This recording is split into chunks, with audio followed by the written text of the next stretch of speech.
Hi, Lou here, and I'm going to talk about reducing the cognitive load on players of, in this case, mostly tabletop games. Now, this is something that was not important 40, 50 years ago to designers because there was an expectation if you were playing a certain kind of game, an intellectual game, we'll say, a war game, for example, that you would expect there to be a considerable cognitive load. You played because you wanted to think. Well, that's a much more rare point of view nowadays. A great many people play games to be entertained, but not to think.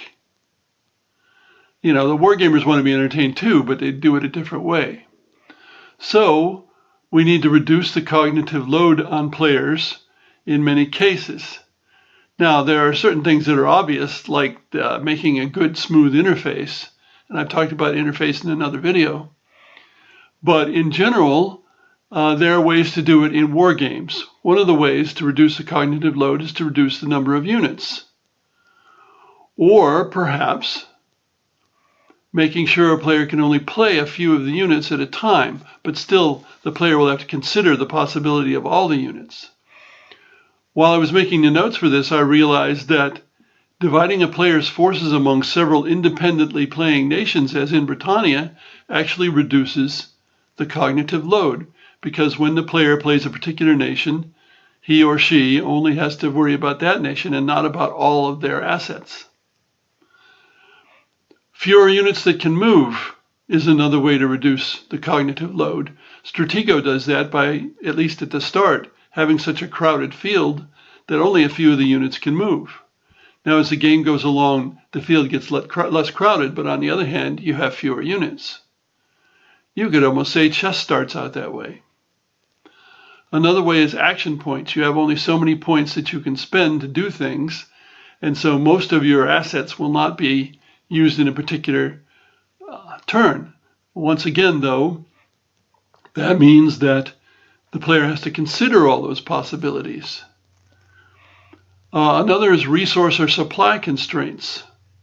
So you can only move a unit when you have sufficient resources. You can only attack when you have sufficient resources.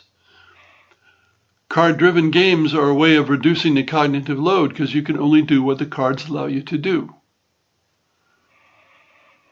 Another way to do this is to have fewer units, and yet they don't die at first hit. They've got steps. You turn them over, or they're blocks, and you can turn them to show reduced strength.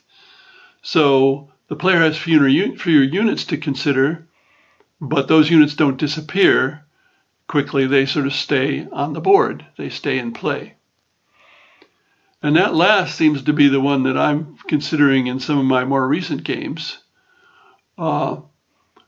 But it depends, of course, on what you're trying to model in your war game. Some things that you model, the reduced strength method might be reasonable. And of course, it also depends whether you're designing a tabletop game or a video game. In video games, you can do things like reduce the strength of units or increase the strength of units when they get experience that often are not practical in a tabletop game. On the other hand, in video games, often you have the fog of war, which creates great uncertainty generally and may require more cognitive load on the player. Thanks for listening.